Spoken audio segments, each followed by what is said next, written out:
I did the genetic testing, and I'm about half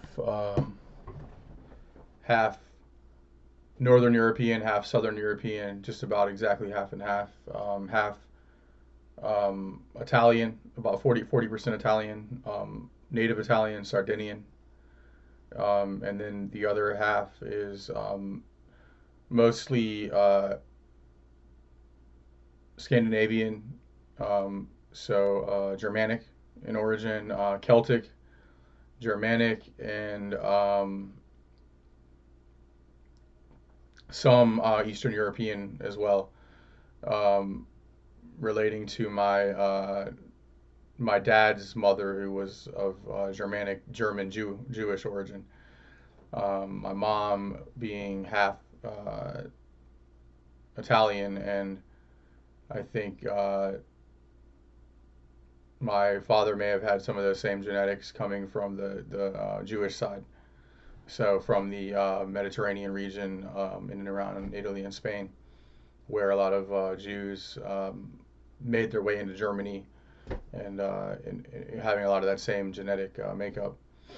Um, so yeah, I'm about half, and I'm part Celtic as well. So um, my father's ancestry goes back to Colonial Virginia to 1660, and then back to Britain, to England, to the Anglo Saxon part of England, Herefordshire, England, and probably was remained there for a period of about 500 or 600 years. So the genetics have been, um, you know, pretty isolated in one place for large periods of time, and then for about 1,100 years, the Anglo Saxons were in England, um, and my ancestry was in literally in one place in England on the near, Herefordshire, not far from where the Anglo Saxons first arrived. Same with my ancestry in Virginia as well. Charles City County, in and around Charles City County, Virginia, for 360 years, for about 350 years. So um, it's interesting genetic makeup, and um, it's cool to be able to do these genetic tests and look back and just see what you're made up of, and your history and things like that. It's a lot of fun looking into this stuff, and yeah, just knowing the history of America, and knowing that my ancestors were here before all of this, before the United States, before the Civil War, before the American Revolution, before uh, really any other state existed. They were in colonial Virginia, and in a small colony, virtually living in log cabins on a small colony in Virginia. And then and these cultures tend to start to expand at a certain point. So yeah, it's really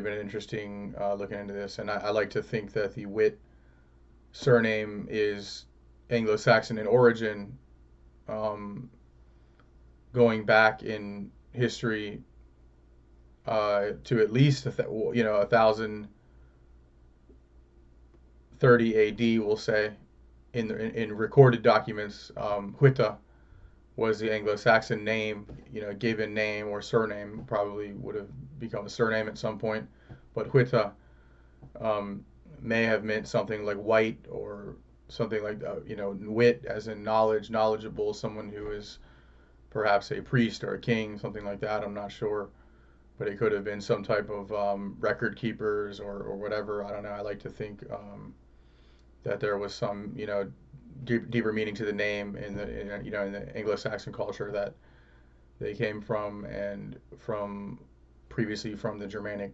tribes. Um, so it's just interesting to think about.